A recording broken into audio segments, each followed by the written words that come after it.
Hello everyone. सो gravitation के हम लोगों ने ऑलरेडी 6 लेक्चर्स कंप्लीट कर दिए हैं और मोस्टली ये चैप्टर हम लोगों का 2 लेक्चर में ख़त्म हो जाएगा। आज हम लोग डिस्कस करेंगे ग्रेविटेशनल पोटेंशियल एनर्जी के बारे में। हमने एक वीडियो डिस्कस किया था जिसमें हमने बनाया था एक वीडियो बनाया था जिसमें हमने डिस्कस किया था ग्रेविटेशनल पोटेंशियल। तो उसमें हमने बात की थी ग्रेविटी का पोटेंशियल कितना है, ग्रेविटेशनल पोटेंशियल कितना होता है। आज हम लोग बात करेंगे उसके एनर्जी के बारे में, ग्रेविटेशनल पोटेंशियल एनर्जी क्या चीज़ होती है और वो कितनी होती है।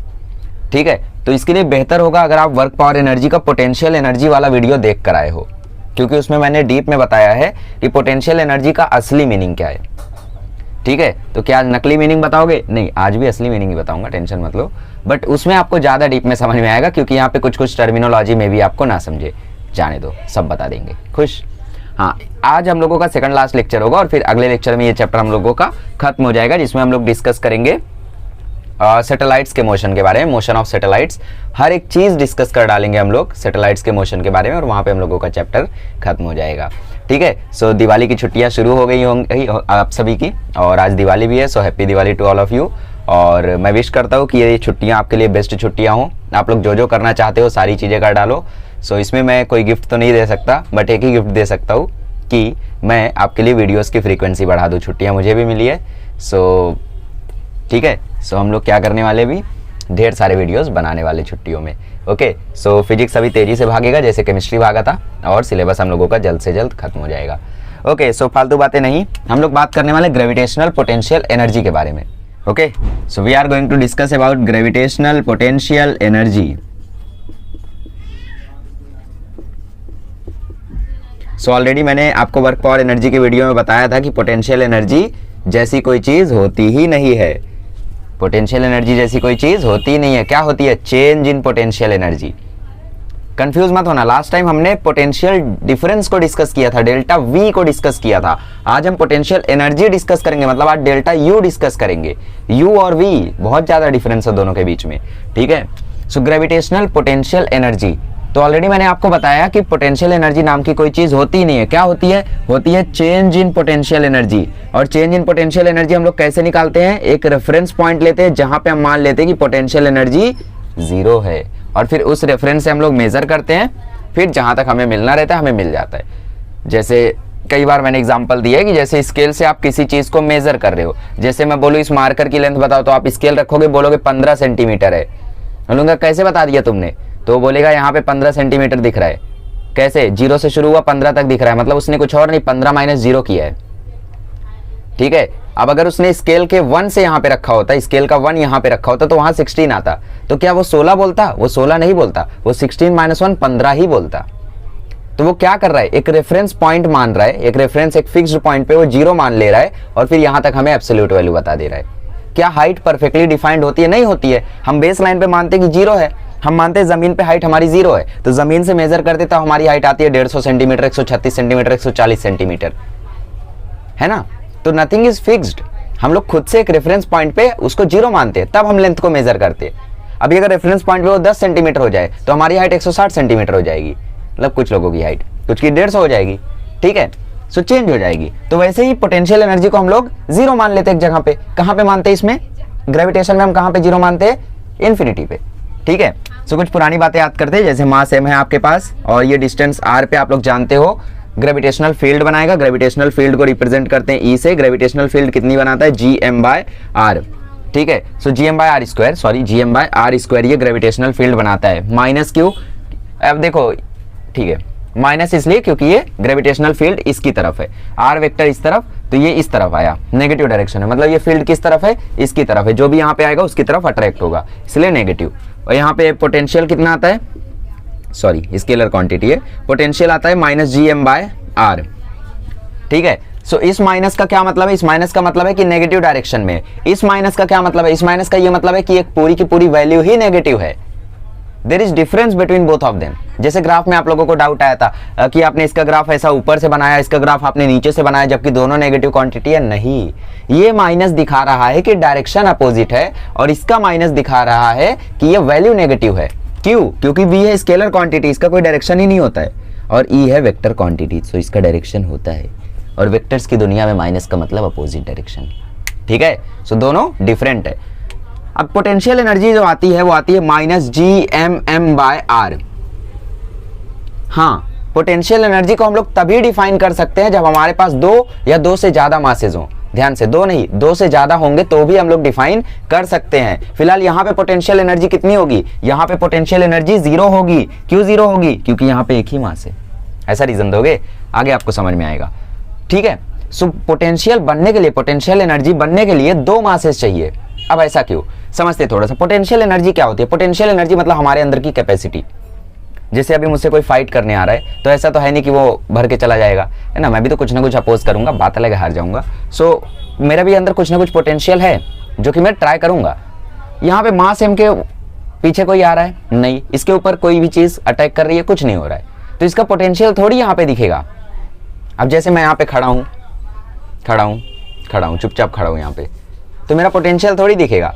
अब कोई अगर मुझ पे अटैक करेगा या कोई चीज मेरे ऊपर गिरेगी, डर लग रहा है, ठीक है, तो ऐसा कुछ होगा तब ना मेरा पोटेंशियल दिखेगा, तब ना मैं कुछ ना कुछ एनर्जी दिखाऊंगा। तो जैसे इस मास m के बाजू में r डिस्टेंस पे कोई दूसरा मास m आ जाए तो इसकी तरफ ये अट्रैक्ट होने लगेगा। तो अगर इनको हमें अलग करना है, जैसे आपको बोल दूं कि इस मास m को दूर करो, तो इसको दूर करना आसान नहीं होगा, बिकॉज ये अपनी तरफ अट्रैक्ट कर रहा है। तो यहाँ पे हमें कुछ ना कुछ एनर्जी देनी पड़ेगी, और कुछ ना कुछ एनर्जी हम लोग इसीलिए दे रहे हैं क्योंकि इनके पास खुद की एनर्जी है, जो कि क्या है? Potential energy.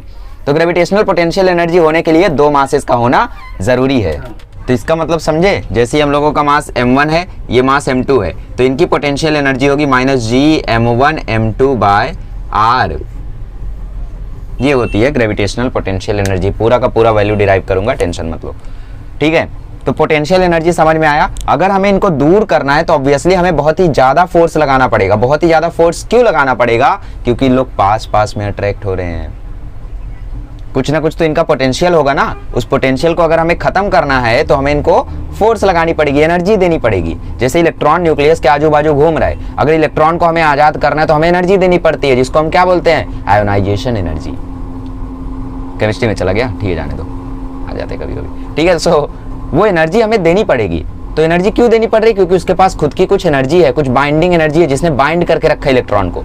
तो यहाँ पे भी इन दोनों ने एक दूसरे को अट्रैक्ट कर रहे, तो कुछ ना कुछ पोटेंशियल एनर्जी है यहाँ पे। तो उसको अगर खत्म करना है तो हमें कुछ ना कुछ एनर्जी देनी होगी, और वही होगी पोटेंशियल एनर्जी। आपने तो बोला पोटेंशियल एनर्जी डिफाइंड ही नहीं है। हाँ भी फॉर्मूला लिख लो, मैं पूरी तरीके से कंसेप्ट को आपको अब बताता हूँ। समझ में आया इतनी चीजें? चलो कंसेप्ट समझते हैं अब। चलिए, सो चेंज इन पोटेंशियल एनर्जी का मैंने आपको फॉर्मूला बताया था, is minus of work done by conservative force. याद आया? Minus of work done by conservative force हम करते थे तो हमें मिल जाता था चेंज इन पोटेंशियल एनर्जी। ठीक है, यू लिखते इसको क्योंकि यू और वी दोनों यू डिफरेंट है। अब डेल्टा यू क्या है यहाँ पे? Change in potential energy. तो इन्फिनिटी होगी यहाँ पे, जहाँ पे हम पोटेंशियल एनर्जी को 0 मान लेते हैं। तो एक पॉइंट पे हम लोग यहाँ से यहाँ तक का हम लोग डिफरेंस निकालेंगे और हमें क्या मिल जाएगा? Change in potential energy. और चेंज इन पोटेंशियल एनर्जी क्या है? Minus of work done by conservative force. यहाँ पे कौन सी फोर्स होगी? Gravitational force. मैंने आपको बताया है स्प्रिंग फोर्स, ग्रेविटेशनल फोर्स और इलेक्ट्रोस्टैटिक फोर्स। हाँ, इलेक्ट्रोस्टैटिक्स में आपको सेम टू सेम कंसेप्ट आएगा, बस ग्रेविटेशनल की जगह इलेक्ट्रोस्टैटिक लिखा होगा। तो आप पढ़ोगे electrostatic potential energy is change in potential energy is minus of work done by electrostatic force. ठीक, सेम टू सेम कंसेप्ट, सब कुछ सेम टू सेम रहेगा। मैं बोल रहा हूँ ना, देखो मैंने ग्रेविटेशन पढ़ रखा था, तो इलेक्ट्रोस्टैटिक्स का जब लेक्चर हुआ ना मेरा, तो बस एक नज़र मारता था लेक्चर में, खत्म, समझ जाता था। ठीक है, so delta U is equals to minus of work done by gravitational force. Gravitational force के ही वर्क के जो वजह से यहाँ पे पोटेंशियल एनर्जी हम लोग निकाल पाएंगे। और कोई फोर्स है क्या यहाँ पे? कंजर्वेटिव फोर्स कोई है यहाँ पे? नहीं, ग्रेविटेशनल फोर्स ही तो है बस। ठीक है, okay. So change in potential energy मतलब UF minus U I is equals to minus of work done by gravitational force. ये है हमारा करेक्ट डेफिनेशन किसका? पोटेंशियल एनर्जी का। हाँ, वैल्यू डिराइव करेंगे, इतना टेंशन मत लो। UF minus U I is equals to minus of work done by gravitational force. तो वर्क डन होता क्या है यहाँ पे? देखना पड़ेगा, देखेंगे अभी। एक और कंडीशन है कि kinetic energy should not change during this process. ठीक है, मतलब काइनेटिक एनर्जी नहीं चेंज होनी चाहिए। काइनेटिक एनर्जी नहीं चेंज होनी चाहिए, इसका मतलब v कांस्टेंट रहना चाहिए। अरे भाई, v चेंज होगा तभी तो काइनेटिक एनर्जी चेंज होगी। मास तो ऑलरेडी कांस्टेंट है। Kinetic energy is half mv²। आधा हमेशा कांस्टेंट रहेगा, आधा कभी ज्यादा नहीं हो पाएगा, आधा ही रहेगा वो, m कांस्टेंट रहेगा। सो v v ही तो वेरिएबल हो सकता है, कभी 30 मीटर पर सेकंड, कभी 40 मीटर पर सेकंड, v कांस्टेंट रहना चाहिए, तो काइनेटिक एनर्जी भी कांस्टेंट रहेगी। मतलब हमें क्या करना होगा यहाँ पे, थोड़ी देर बाद बताता हूँ, ठीक है, सॉरी बट थोड़ी देर बाद बताऊंगा तो ही आपको बेटर समझेगा, ठीक है। इन्फिनिटी मिटा दो अभी, छोड़ो। सो काइनेटिक एनर्जी इसमें नहीं चेंज होनी चाहिए, मतलब v कांस्टेंट रहना चाहिए, और uf minus ui is equal to minus of work done by gravitational force होता है। इतना नोट कर लो। अब मैं आपको बताता हूँ आखिर मेन कंसेप्ट क्या है, ठीक है। सो सपोज इन्फिनिटी पे आपका एक मास रखा हुआ है m1 और एक मास रखा हुआ है m2, ठीक है। इन्फिनिटी पे हम मानते हैं पोटेंशियल एनर्जी कितनी है, 0, और किसी पॉइंट ए पर आप किसी एक मास को लेकर आए। लेट से आप मास m1 को पॉइंट ए पर लेकर आए, तो ये आ गया मास m1, ठीक है। मास m1 क्या किया, वहां से आप लोग यहाँ पे लेकर आए, कितना फोर्स लगाया आपने वहां पे, ये चीजें स्पेस में हो रही हैं, प्लेनेट स्पेस में ही रहते ना, तो आपने क्या किया, ऐसे धीरे से 0.000000000000001 न्यूटन फोर्स लगा दिया। तो इतना फोर्स लगाने के बाद ये यहाँ से चला। अब न्यूटन का पहला लॉ कहता है कि यार फोर्स लग गया तो ऑब्जेक्ट नहीं रुकेगा, तो ये भागते भागते भागते भागते 1000 साल बाद यहाँ पे पहुंचेगा। इतना टाइम तो लग ही जाएगा ना, अब इतना कम फोर्स लगाया तो यहाँ पे वो चला आया पॉइंट ए पर। अब पॉइंट ए पर आपने फिर से उतना ही फोर्स लगा दिया, जितना जीरो आपने वहां पे लगाया था उतना जीरो यहाँ पे लगा दिया। क्योंकि इतने सारे जीरो हैं तो डिस्प्लेसमेंट कितना भी हो जाए, force into displacement nearly zero ही आएगा। सो हम इसको मान लेते हैं जीरो है। मानना पड़ेगा, काहे बार बार बोलते हो कि नहीं मानेंगे, प्रैक्टिकल लाइफ बताओ। तो प्रैक्टिकल लाइफ में बहुत सारे हंगामे हैं, ठीक है। सो इतनी सारी चीजें आप लोग नहीं समझ पाओगे। तो मास m1 को हम लोगों ने उठा के यहाँ पे लाए, तो अब क्या होगा, अब मास m1 मास m2 को अट्रैक्ट करेगा अपनी तरफ, राइट। मास m1 क्या करेगा, फोर्स ऑफ ग्रेविटेशन लगाएगा, किस पे लगाएगा, m2 पे। कौन सा फोर्स, ग्रेविटेशनल फोर्स। वैल्यू क्या होगी, Gm1m2 अपॉन r²। ये अपनी तरफ इसको बुलाएगा मास m2 को। तो अब हमें क्या करना होगा, अब हमें पिछली तरफ एक फोर्स लगाना होगा, पीछे की तरफ, जो कि नियरली इसके इक्वल होना चाहिए। क्यों इक्वल होना चाहिए, क्योंकि अगर इससे कम फोर्स लगाया तो इसका एक्सेलरेशन आ जाएगा, और एक्सेलरेशन आ जाएगा मतलब वेलोसिटी चेंज हो गई, वेलोसिटी चेंज हो गई मतलब काइनेटिक एनर्जी चेंज हो गई। उसके जितना फोर्स क्यों लगाना है, ताकि ये और ये बैलेंस रहे, और ये भी उतने ही धीरे धीरे जाए जितना धीरे धीरे ये आया था। पहले तो मास m1 को हमने 0.00001 न्यूटन फोर्स लगा के यहाँ पे पहुंचा दिया। अब हमने क्या किया, m1 को m2 जब खींचने लगा ग्रेविटेशनल फोर्स से इतने से, तो हमने F एक्सटर्नल एक पीछे लगा दिया, पीछे उतना ही फोर्स लगा दिया जितना ये है, इससे थोड़ा सा कम होगा, बट इतना कम नहीं होगा कि हम लोगों की ये वैल्यू मैच ना करे, इतना ही होगा नियरली। तो ये भी हम मान लेते हैं, ठीक है। u इन्फिनिटी पे 0 रहता है, ये भी हम लोग मानते हैं, अजम्पशन है। तो हम लोग एक पीछे फोर्स लगाते हैं और डिस्प्लेसमेंट आगे होता है। लेट से ये r डिस्टेंस तक आया, ठीक है, कौन, मास m2 r डिस्टेंस पे आ गया वहां से। पहले m1 को हम लोगों ने छोटी सी फोर्स लगाई, यहाँ तक आया। अब हमने m2 को m1 अपने आप खींचने लगा, तो उसको रोकने के लिए, उसको स्लो करने के लिए हमने एक एक्सटर्नल फोर्स पीछे लगाई। तो वर्क डन क्या होगा, यहाँ पे वर्क डन होगा minus F external into displacement, right. तो F एक्सटर्नल कितना है, minus Gm1m2 upon r²। Force पीछे, डिस्प्लेसमेंट आ गई, इसीलिए माइनस cos 180 इज -1। अच्छा, डिस्प्लेसमेंट कितना हुआ है यहाँ पे, तो हमें पता नहीं डिस्प्लेसमेंट कितना हुआ है, हम लोग लिख लेते हैं x, ठीक है। और इस डिस्टेंस को भी कुछ समय के लिए हम लोग लिख देते हैं, मतलब r² लिखे रहने दो अभी। अब देखो यहाँ पे जो ये वैल्यू है ना, ये कांस्टेंट नहीं रहेगी। क्यों कांस्टेंट नहीं रहेगी, क्योंकि जब ये m1 m2 को खींच रहा है, ये फोर्स, ये वर्कडन जो हो रहा है, ये work done due to gravitational force में, ये जो फोर्स है ये फोर्स कांस्टेंट नहीं है, मतलब force of gravitation is variable. क्यों है बताता हूँ, देखो m1 m2 को खींच रहा है, पहले m2 यहाँ रहेगा तो r की वैल्यू इतनी ज़्यादा, m2 यहाँ रहेगा r की वैल्यू इतनी ज़्यादा, m2 यहाँ रहेगा r की वैल्यू इतनी ज़्यादा, m2 यहाँ रहेगा r की वैल्यू इतनी ज़्यादा। तो r की वैल्यू चेंज हो रही है ना, जैसे जैसे m2 m1 को अप्रोच कर रहा है r की वैल्यू चेंज हो रही है। तो r की वैल्यू चेंज हो रही है, इसका मतलब ग्रेविटेशनल फोर्स भी चेंज हो रहा होगा। तो इसका मतलब ग्रेविटेशनल फोर्स क्या है, वेरिएबल है। तो इसका वर्क डन हम लोग कैसे निकालते, इसका वर्क डन हम लोग कैसे निकालते, work done is equals to integration f dx, right. तो फोर्स कितना है, फोर्स है minus Gm1m2 upon x²। r को हम लोग थोड़े समय के लिए x² लिख देते, और ये dx। अब माइनस Gm1m2 कांस्टेंट, तो अंदर क्या बचा, इंटीग्रेशन कहाँ से कहाँ तक, r से इन्फिनिटी से r तक, इन्फिनिटी से r तक आए ना हम लोग, तो इन्फिनिटी से r तक। x की वैल्यू कहाँ से कहाँ तक है, x की वैल्यू पहले इन्फिनिटी है, जब मास m2 यहाँ पे था तो डिस्टेंस इनके बीच की कितनी थी, इन्फिनिटी थी, और जब मास m2 यहाँ आया तो इनके बीच की डिस्टेंस r हुई, बट हमने r को x लिखा है, क्यों, ताकि हम इंटीग्रेट कर पाए। अब ऐसा भी कर सकते थे, आप इसको x ना लिख के r ही लिखो, बट इसको dr लिख देना तब, ठीक, इंटीग्रेशन पॉसिबल है। तो इन्फिनिटी से r तक हमें इंटीग्रेट करना है dx बाय 1/x² dx को। 1/x² का इंटीग्रेशन इतने टाइम से हम लोग देख रहे हैं, x⁻n का फॉर्मूला लगाओगे तो -1/x आ जाता है, तो ये उतनी बड़ी बात नहीं है, ये सब आप लोग अब समझ चुके हो, ठीक है। सो -1/x इस तरीके से आ जाता है x⁻n का इंटीग्रेशन, तो ये आ जाएगा -gm1 m2 -1/x, कहाँ से कहाँ तक, इन्फिनिटी से r तक। पहले r रखोगे तो ये आएगा -1/r, फिर -1/∞ रखोगे तो 1/∞ 0 हो जाएगा, तो उसकी बात खत्म। अब ये माइनस मिलके प्लस हो गया, तो ये आ गया gm1 m2/r, ये आ गया हम लोगों का वर्क डन, तो ये आ गया हमारा work done by gravitational force. अब मैंने क्या बोला था, अब मैंने बोला था change in potential energy is equal to minus of work done by conservative force, centripetal force या सेंट्रीफ्यूगल फोर्स नहीं, कंजर्वेटिव फोर्स। तो कितना आया work done, gm1 m2/r minus लगा दो, तो -gm1 m2/r is change in potential energy. अब ui कितना था, ui मतलब इनिशियल पोटेंशियल एनर्जी, तो इनिशियली तो ये लोग इन्फिनिटी पे थे, इन्फिनिटी पे कितनी है पोटेंशियल एनर्जी, 0, मतलब u कितना आ गया, u आ गया -gm1 m2/r। बोलो डेरिवेशन क्लियर हुआ डेरिवेशन।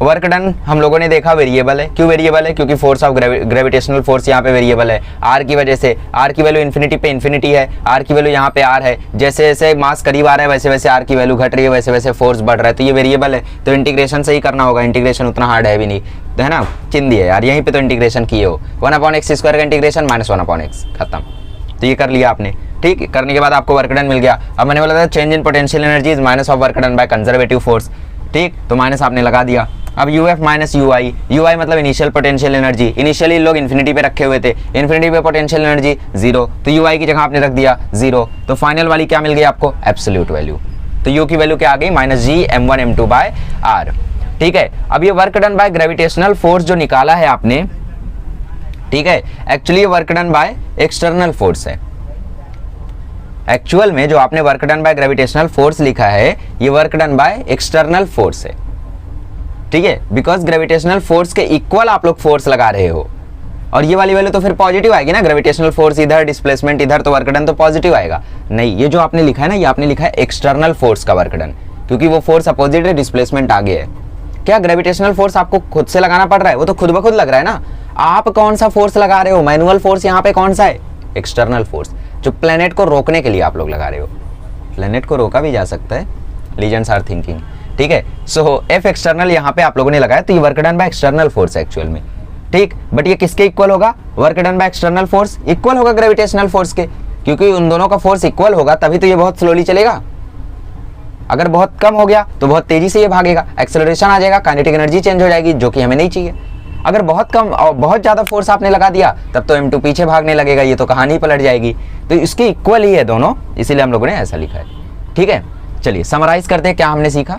तो हमने ये सीखा कि सपोज आपको पोटेंशियल एनर्जी निकालनी है पॉइंट ए पे दो मासेस की m1 और m2 की, अगर इनके बीच में डिस्टेंस r है तो इन्फिनिटी पे आप पहले इनको रख दो m1 m2 को, और आप मान लो कि u एट इन्फिनिटी 0 है, फिर पहले आप m1 को उठा के लेकर आओ बहुत ही छोटी सी फोर्स लगा के, ताकि work done is equal to force into displacement होता है। अगर डिस्प्लेसमेंट 1000 है तो आपने फोर्स कितनी लगाई होगी, 10⁻⁻10 या 10⁻100, 10⁻1000, कोई भी फोर्स चलेगी, इतनी भी छोटी फोर्स चलेगी, कैसे बोलूँ, फूंक के आप जो फोर्स लगाते हो ना उससे भी 1000 गुना कम, उतनी कम भी आप फोर्स लगाओगे तो भी ये मास m1 यहाँ तक आ जाएगा, स्पेस है ना, छोटी सी फोर्स लगा दी तो भी वो चलता चला जाएगा। तो 10⁻10 इंटू 10⁻3 10⁻7 आएगा, मतलब 0.00000000001, तो इसको मैं 0 नहीं लिख सकता हूँ, लिख सकता हूँ, तो इसलिए इसकी वैल्यू 0 होती है, ठीक है। अब क्या हुआ, m1 जब यहाँ पे पहुँच गया तो m2 को ये अपने आप अट्रैक्ट करने लगा, m2 इसकी तरफ फोर्स लगाने लगा, ग्रेविटेशनल फोर्स है यहाँ पे gm1 m2/r², राइट। अब यहाँ पे ये फोर्स वेरिएबल है, क्यों वेरिएबल है, क्योंकि r की वैल्यू चेंज हो रही है, जब यहाँ पे था तो r की वैल्यू इन्फिनिटी थी, जब यहाँ पे आया तो r प्लस समथिंग, और जब यहाँ पे आया तो r की वैल्यू r हो गई, फिर जब यहाँ पे आ गया, और नजदीक तो नहीं आएगा क्योंकि हमें यहीं पे निकालना है, ठीक है, तो r की वैल्यू चेंज हो रही है, तो ये ग्रेविटेशनल फोर्स वेरिएबल है, तो हमने इसलिए इंटीग्रेशन किया, इंटीग्रेशन f dx या f dr लिख दो, वेरिएबल सेम रहना चाहिए। अगर ये आर स्क्वायर वेरिएबल है तो इधर डी आर रहना चाहिए, तो इसलिए आर को मैंने एक्स लिखा था। आप चाहो तो इधर डी आर लिख दो, वो भी चलेगा। समझ में आया? तो M2 को रोकने के लिए हमने एक पीछे फोर्स लगाई थी, इसलिए एक्सटर्नल फोर्स नेगेटिव थी। एक्सटर्नल फोर्स का वर्क डन नेगेटिव था। क्यों नेगेटिव था? क्योंकि फोर्स पीछे, डिस्प्लेसमेंट आगे, एंगल 180 डिग्री, एंटी पैरेलल, तो नेगेटिव आता है। ठीक है, सो इतनी बातें आपको समझ में आ गई है। तो इसका असली डेफिनेशन क्या है? Change in potential energy is equal to minus of work done by conservative force, minus of work done by conservative force u at point A minus u at infinity is equals to minus of work done by external force in bringing each masses from infinity। infinity से दोनों masses को लाने में, infinity से दोनों masses को लाने में जो वर्क डन आपने किया उसका नेगेटिव कर दो, वो आपको दे देगा चेंज इन पोटेंशियल एनर्जी। अब हम जानते हैं u इन्फिनिटी 0 होगा, सो u एट पॉइंट A की वैल्यू आ जाएगी minus of work done in these lines. अब ये लाइंस दोबारा लिखो। अब यहाँ पे एक्सटर्नल फोर्स भी लिख सकते हो, ग्रेविटेशनल फोर्स भी लिख सकते हो। चलो कुछ नया लिख देता हूँ, तो gravitational force in bringing each masses from infinity।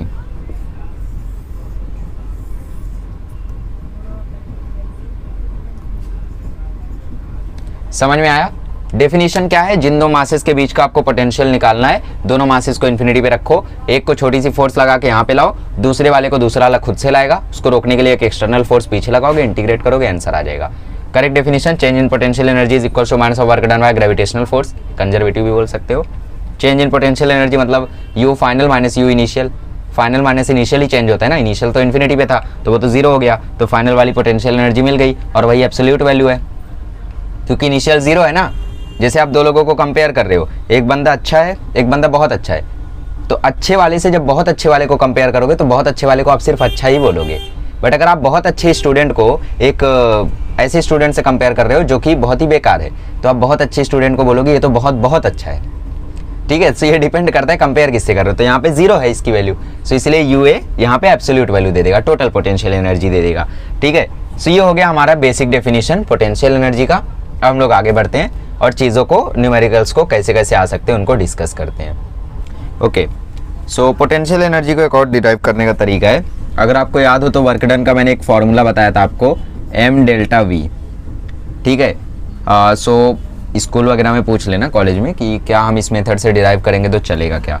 जैसे इन्फिनिटी पे दो मासेज रखे, एक m1 एक m2, आपने पहले m1 को लेकर आए बहुत ही छोटी सी फोर्स लगा के m1, so work done by external force nearly 0 होगा, क्योंकि m1 को लाने में आपने बहुत ही छोटी सी फोर्स लगाई।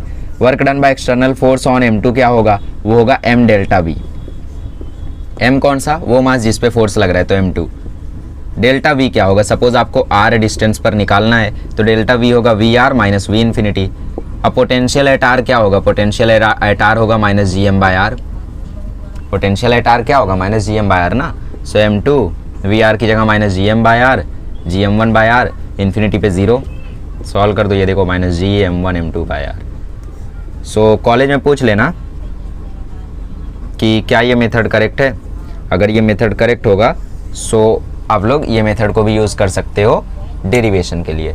ठीक है, सो ये किसके इक्वल है? यही तो हमारा वो है, चेंज इन पोटेंशियल एनर्जी। ठीक है, अब ये एक्सटर्नल फोर्स की वैल्यू है। ग्रेविटेशनल फोर्स कैसा आएगा? फिर पॉजिटिव आएगा, क्योंकि हमने एक्सटर्नल फोर्स की वैल्यू निकाली इसलिए नेगेटिव आया ना, एक्सटर्नल फोर्स पीछे लग रहा है, सो इसलिए ये नेगेटिव आया। ग्रेविटेशनल फोर्स की वैल्यू भी सेम होगी, बस पॉजिटिव होगी, तो पॉजिटिव होगा तो work is equals to minus delta V, तो पॉजिटिव फिर से नेगेटिव बन जाएगा। समझ में आ रहा है? सो ये डेरिवेशन भी आप लोग कर सकते हो। चलो भाई ट्रायंगल स्क्वायर में खेलते हैं, मासेस को रख रख के, पहले लाइन में, फिर ट्रायंगल में, स्क्वायर में, फिर पेंटागन में, हेक्सागन में, ऑक्टागन में। ठीक, चलो करते थे।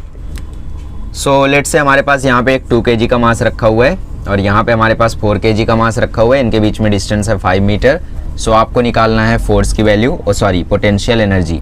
ठीक है, सो पोटेंशियल एनर्जी के लिए minus G m1 m2 by are. अरे बहुत हलवा क्वेश्चन है यार। माइनस 6.673 इंटू 10⁻11 m1 है 2, m2 है 4, r की वैल्यू है 5, 2 4 जाए 8, तो ये आ जाएगा माइनस 6.673 इंटू 10⁻11 इंटू 1.6। अरे 8 आया था ना, तो 8 को 5 ने डिवाइड किया, 8 को 5 डिवाइड करेगा सो 1.6 आएगा। अब 1.6 को इससे मल्टीप्लाई कर लो 6.6 से, तो जो भी आंसर होगा वो तुम्हारा आंसर हो जाएगा। ये काम अब तुम्हें करना है, ठीक है। सो बहुत ही इजी क्वेश्चन था। अब इसको हम लोग ट्रायंगल वगैरह पे देखते हैं तो थोड़ा बहुत ट्विस्ट आएगा। हाँ, एक और बात, u है स्केलर क्वांटिटी, बड़ी जल्दी बता दिए, अरे माफ़ करो, u है यहाँ पे स्केलर क्वांटिटी, इसका कोई डायरेक्शन नहीं होता, तो ये एडिटिव होता है नेचर में, मतलब आप लोग इसको ऐड कर सकते हो। फर्स्ट मास की वजह से जो पोटेंशियल है प्लस सेकंड मास की वजह से जो पोटेंशियल है प्लस थर्ड मास की वजह से जो पोटेंशियल है उसको आप लोग ऐड कर दो और आपको आंसर मिल जाएगा। चलो, तो क्वेश्चंस कैसे सॉल्व करते हैं इसके, वो हम लोग डिस्कस करते हैं। सपोज आपके पास यहाँ पे मास m रखा हुआ है, यहाँ पे मास m रखा हुआ है, यहाँ पे भी मास m रखा हुआ है। इन दोनों मासेस के बीच की डिस्टेंस है r, इसकी भी डिस्टेंस r, इसकी भी डिस्टेंस r। तो बहुत ही इजी क्वेश्चन है। यहाँ पे आप लोगों को दिख रहा है कि 3 पोटेंशियल बनेगा। कैसे? अरे एक इसके बीच में, एक इसके बीच में, एक इसके बीच में। पोटेंशियल किधर बनता है? पोटेंशियल 2 या 2 से ज़्यादा बॉडीज के रहने पर बनता तो है, बट पोटेंशियल रहता किधर है? 2 बॉडी सिस्टम में। इन दोनों के बीच में रहेगा, इन दोनों के बीच में रहेगा, इन दोनों के बीच में रहेगा, और कहीं नहीं रहेगा। ऐसा नहीं है कि तीनों का खुद का पोटेंशियल बन जाएगा, नहीं। This is not vector quantity. Vector में रिजल्टेंट दिखता है, जैसे ग्रेविटेशनल फील्ड का हम लोग रिजल्टेंट निकालते थे, इसमें ऐसा नहीं होगा, ठीक है। सो याद रखो, potential energy is always formed in 2 body system.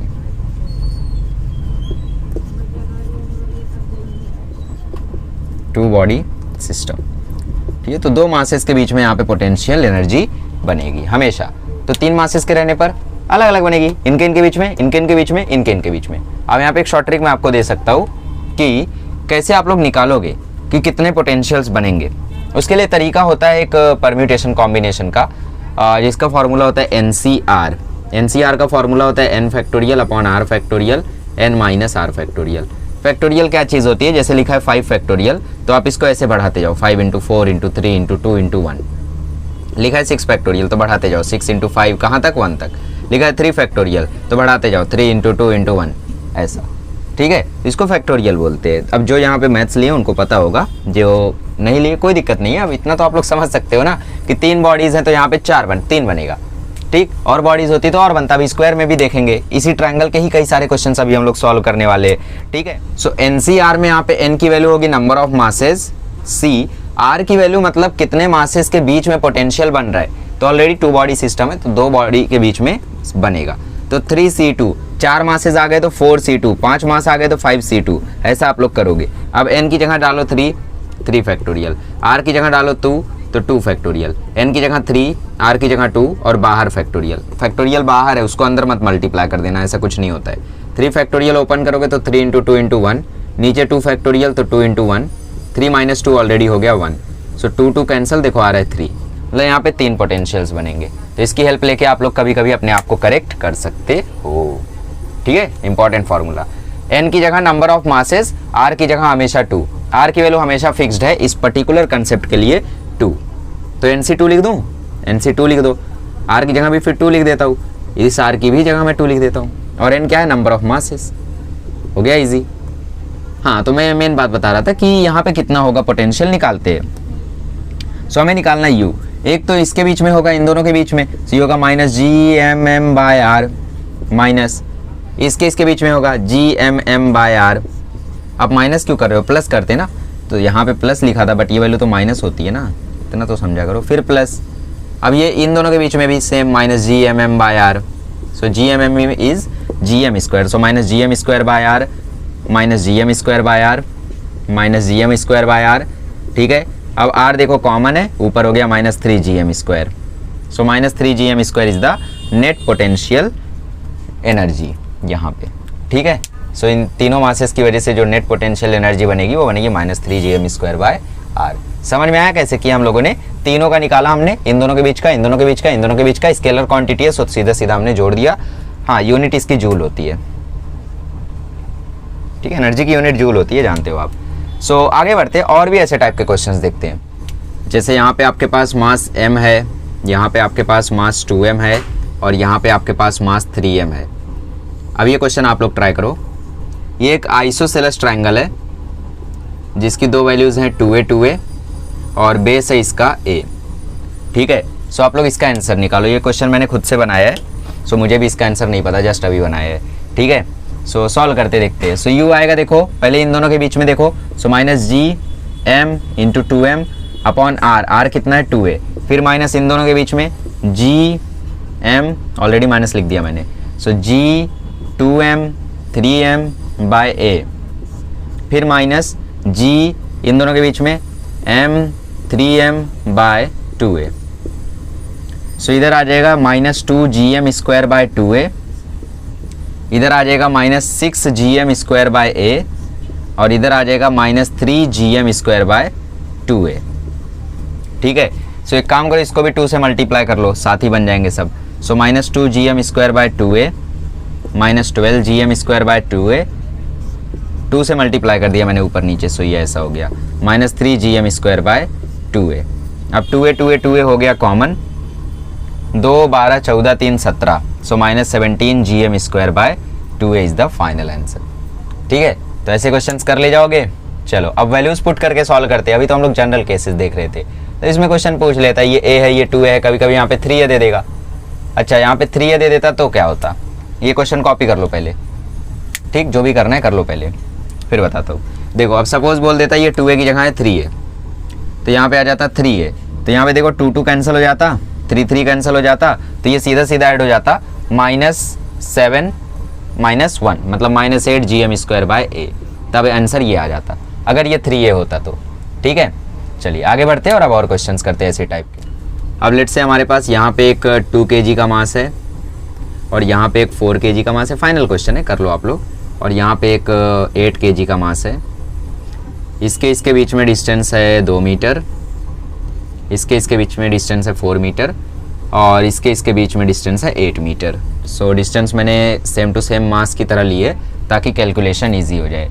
C you की वैल्यू क्या आएगी, देखो माइनस जी इंटू m1 है 2, m2 है 4, r की वैल्यू 2, माइनस जी m1 है 4, m2 है 8 और डिवाइड बाय है 4, माइनस जी m1 है 2, m2 है 8 और डिवाइड बाय 8। इनके बीच में डिस्टेंस 8, इनके बीच में डिस्टेंस 4, इनके बीच में डिस्टेंस 2। सो 2 2 कैंसिल, 4 4 कैंसिल, 8 8 कैंसिल। ठीक है, so minus 4g minus 8g minus 2g minus 14g।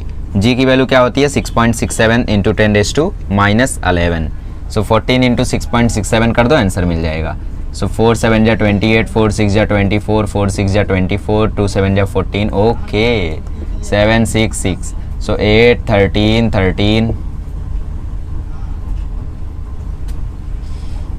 ठीक है, सो 93.38 into 10⁻11। So final answer -9.338 into 10⁻12 है।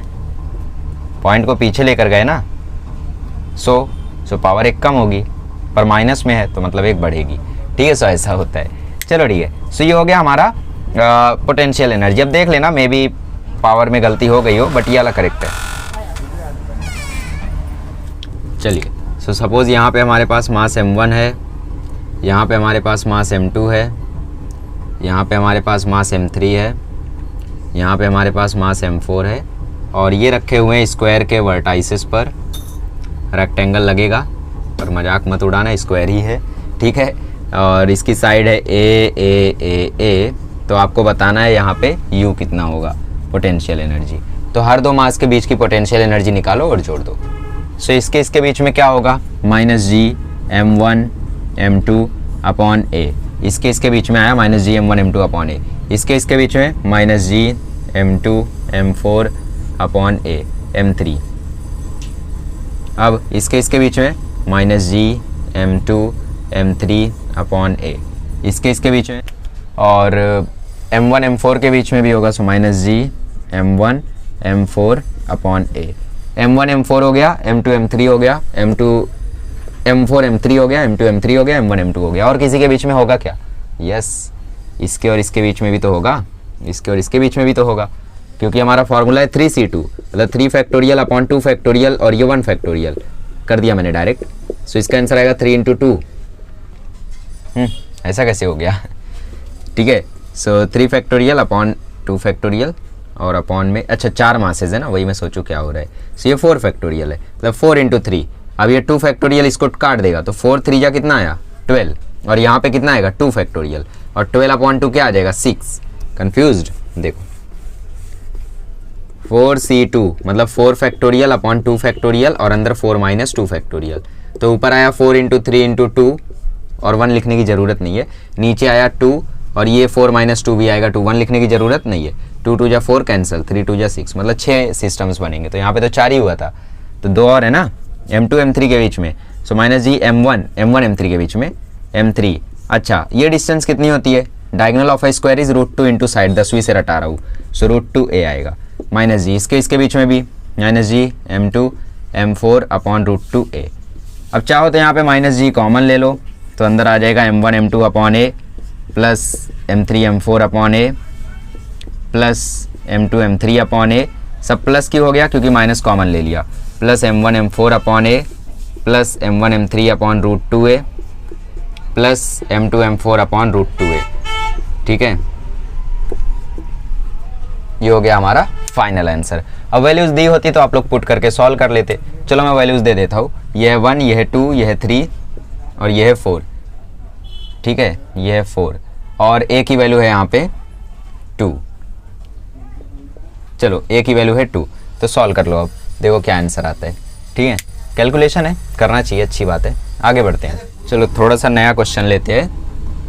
क्वेश्चन है कि यहाँ पे एक ट्राइंगल पे एक मास रखा हुआ था m, यहाँ पे एक मास रखा हुआ था m, यहाँ पे भी एक मास रखा हुआ था m और डिस्टेंस थी a। फिर क्या किया गया, मास m को थोड़ा ऊपर, मास m को थोड़ा नीचे, इस मास m को थोड़ा सा उधर कर दिया गया और इनके बीच में डिस्टेंस हो गई, अरे लंगड़ा नहीं हुआ रे, m ही है, इनके बीच की डिस्टेंस हो गई 2a 2a 2a। ठीक है, तो a डिस्टेंस से 2a डिस्टेंस करने में क्वेश्चन में पूछा है what is the work done by external force, what is the work done by external force. अब यहाँ पे सब लोग सोच रही है तो आपने बताया ही नहीं। देखो मैंने क्या बताया था, मैंने बोला भाई ये इन्फिनिटी से आप जब ऑब्जेक्ट को ला रहे हो तो ये work done by external force है, इसीलिए तो ये नेगेटिव आया है। Work done by external force है जो कि नेगेटिव आया है। जब मास m को आप लोग मतलब मास सपोज यहाँ पे m1 है और यहाँ पे m2 है, तो m1 क्या करता है m2 को अपनी तरफ खींचता है, ठीक, ग्रेविटेशनल फोर्स है। तो इसके पीछे हम लोग क्या लगाते, एक्सटर्नल फोर्स लगाते। तो यही तो है work done by external force, और work done by external force इसीलिए तो नेगेटिव होता है। मतलब जो वैल्यू आपके पोटेंशियल की है वही वैल्यू वर्क डन की भी होगी, बस प्लस में होगी। प्लस में क्यों होगी, क्योंकि work done by conservative force is मतलब change in potential energy is minus of work done. अब यहाँ पे वर्क डन कैसा है, नेगेटिव है। क्यों नेगेटिव है, क्योंकि फोर्स वहाँ लग रहा है, डिस्प्लेसमेंट आगे हो रहा है, तो ये नेगेटिव है, तो यहाँ जाके पॉजिटिव हो जाएगा। तो जो वैल्यू आपके पोटेंशियल की है वही वैल्यू वर्क डन की भी होगी, बस पॉजिटिव में होगी। मतलब minus G M by R बोल लो, या U F minus U I is equals to minus of work done by gravitational force, या बोल दो plus of work done by external force.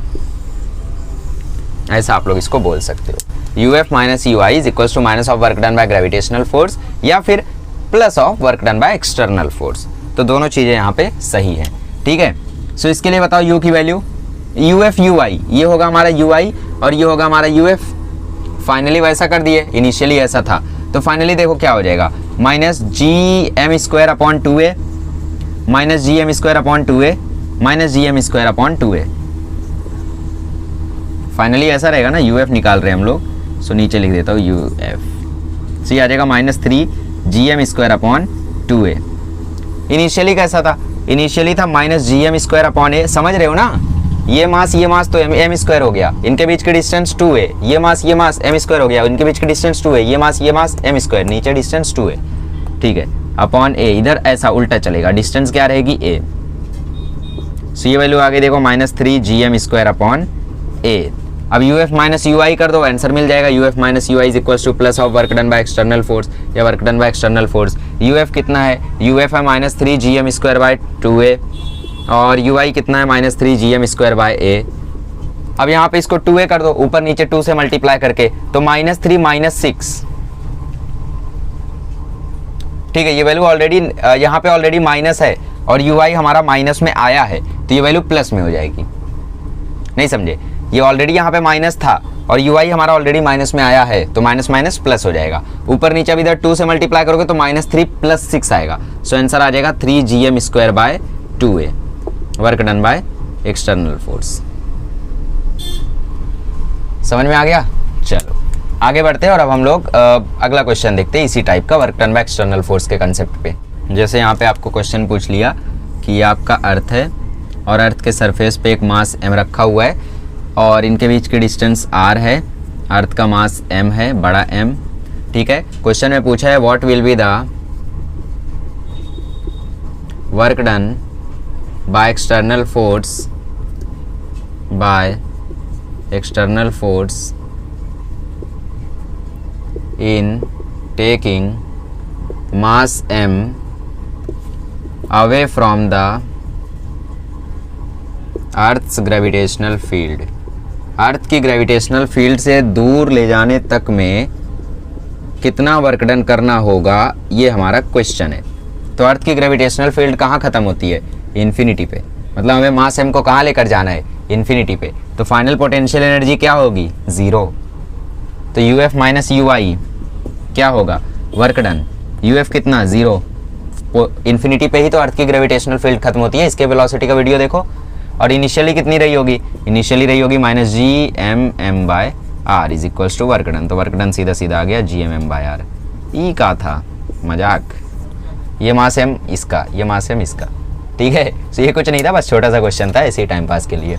चलो कर लो। चलिए एक और क्वेश्चन लेते हैं। जैसे यहाँ पे एक मास m था और यहाँ पे एक मास m था, दोनों रखे हुए थे at the distance of 1 metre और इनिशियली इनकी स्पीड 0 थी और मास m की वैल्यू रख दो। लेट्स से ये था 1 kg का और ये था 2 kg का, ठीक है, 1 kg का। फाइनली ये 1 kg का मास ऑब्वियसली इसको अट्रैक्ट करेगा। सो किया इसने अट्रैक्ट और ये आ गए 0.5 मीटर की दूरी पे। तो यहाँ पे कुछ वेलोसिटी रही होगी इनकी, क्योंकि यहाँ पे अट्रैक्ट किया है मास m ने इसको, 1 kg के मास ने इसको और इसने इसको, दोनों ने एक दूसरे को अट्रैक्ट किया है। तो कुछ ना कुछ वेलोसिटी आई होगी, है ना, क्योंकि आप एक्सटर्नल फोर्स तो लगा नहीं रहे हो कि रुक जाए, तो कुछ ना कुछ तो वेलोसिटी होगी। तो v की वैल्यू यहाँ पे क्या होगी, वही आपका क्वेश्चन है। सो ऐसे क्वेश्चन जब भी आए आपको लगाना है conservation of mechanical energy, conservation of mechanical energy, ठीक है। U initial plus K initial is equals to U final plus K final. U initial कितना होगा? इनिशियली ये कंडीशन है। सो उधर पोटेंशियल होगा -GMM, चलो पहले फॉर्मूला लिख देता हूँ, -GMM/r। काइनेटिक एनर्जी इनिशियली 0 होगी क्योंकि दोनों की वेलोसिटी 0 है, ठीक है। फाइनली कुछ ना कुछ आई होगी बट इनिशियली दोनों की वेलोसिटी 0 है। फाइनली कितनी आई होगी पता नहीं, -GMM/r। r कितना है? 0.5, देखेंगे बाद में। काइनेटिक एनर्जी अभी दोनों के पास है तो दोनों की काइनेटिक एनर्जी के लिए 2 इंटू कर लेते हैं क्योंकि दोनों का मास सेम है, तो ½ × mv², ठीक है। r की वैल्यू ये 0.5 है और इस r की वैल्यू 1 है, ठीक है।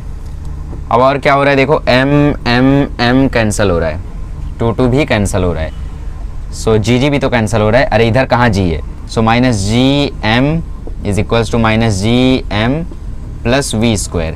ये GM को यहाँ भेज दो, ये तो ख़त्म हो गया। ई कैसे हो गया? नहीं, ये GM/0.5 है, इतना आसानी से कैसे ख़त्म होगा, ठीक है। सो इसको यहाँ भेज दो तो -GM प्लस GM/0.5। 0.5 का मतलब क्या? 1/2, राइट। सो 1/2 इसका मतलब है, तो यहाँ पे 1/2 लिख दूँ तो GM/2, 1/2, ठीक है। सो 2GM, देखो GM/0.5 था, 0.5 मैंने बोला 1/2, और 1/2 में से 2 ऊपर जाएगा तो ये आ जाएगा 2GM। ऐसा नहीं समझे तो ऐसा समझ लो, ऊपर नीचे 10 से मल्टीप्लाई किया तो ऊपर आया 10, नीचे आया 5, 5 2 10, तो आ गया 2GM is equals to v², ठीक है। अब 2GM में से एक GM गया तो बचा GM is equals to v², okay. अब m की वैल्यू कितनी है यहाँ पे? 1, so g into 1 is equals to v², so v² is equals to g, तो v आ गया √g। अब √g जो भी होता है आंसर निकाल लो।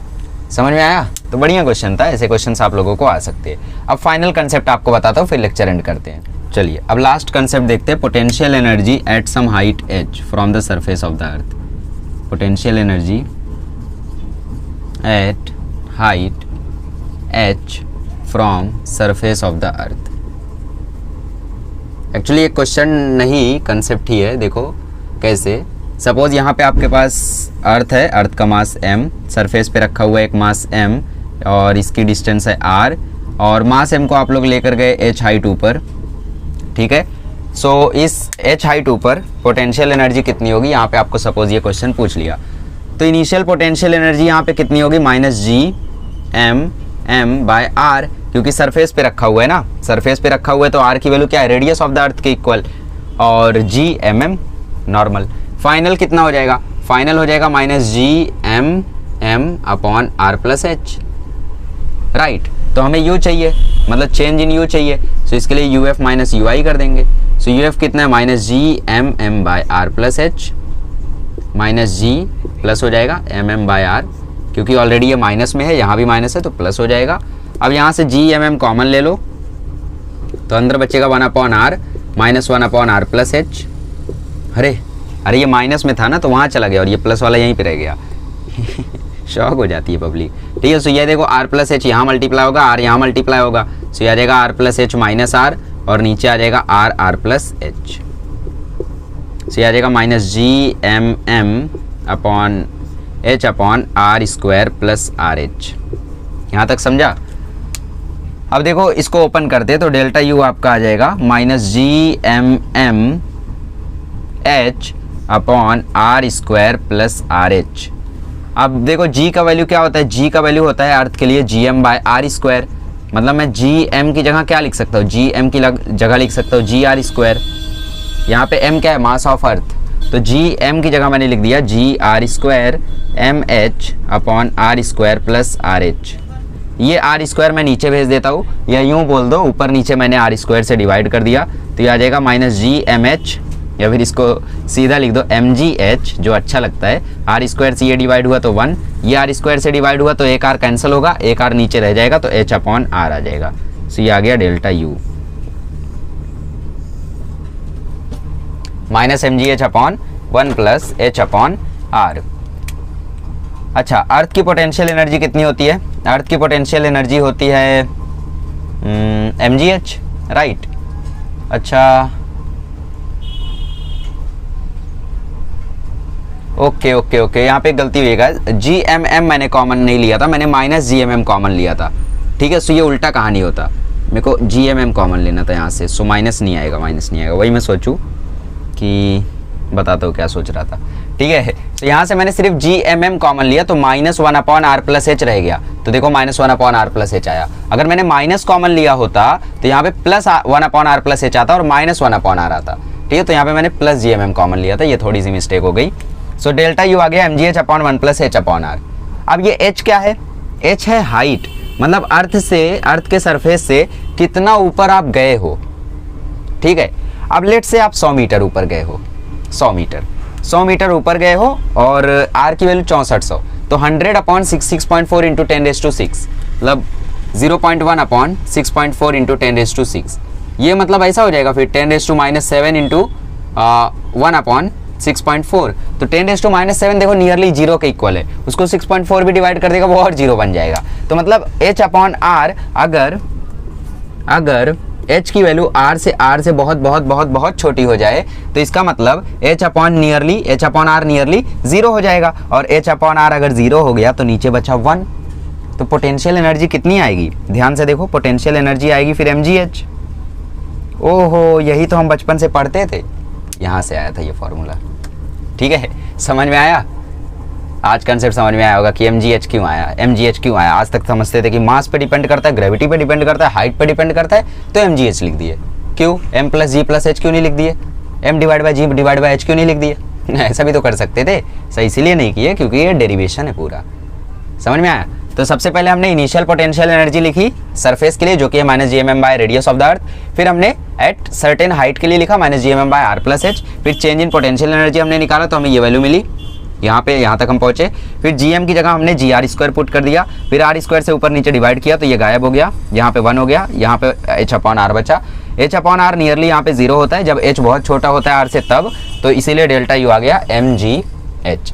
ठीक है, सो ये था ग्रेविटेशनल पोटेंशियल एनर्जी का पूरा कंसेप्ट। अब आई होप आप लोग सारे क्वेश्चंस इसके प्रैक्टिस करो और जितने क्वेश्चंस आपसे होते हैं उनको सॉल्व करो। ठीक है, बहुत सारे क्वेश्चंस आपको मिलेंगे कि 2r डिस्टेंस ऊपर लेकर गया तो अब कितनी पोटेंशियल एनर्जी हो जाएगी, तो इनिशियली लिखोगे -gmm/r, फाइनल लिखोगे -gmm/3r, क्योंकि 2r ऊपर गया है ना। तो ऐसे बहुत सारे क्वेश्चंस आपको मिलेंगे, PYQ बुक खोलो, बहुत सारे मिलेंगे, तो वहां से आप लोग ढेर सारे क्वेश्चंस प्रैक्टिस करो। ठीक है, तो यहाँ पे हमारा ग्रेविटेशन चैप्टर का सेकंड लास्ट वीडियो था ये। अब अगले लेक्चर में हम लोगों का चैप्टर खत्म हो जाएगा जिसमें हम सीखेंगे मोशन ऑफ सैटेलाइट्स। चलिए, थैंक यू सो मच।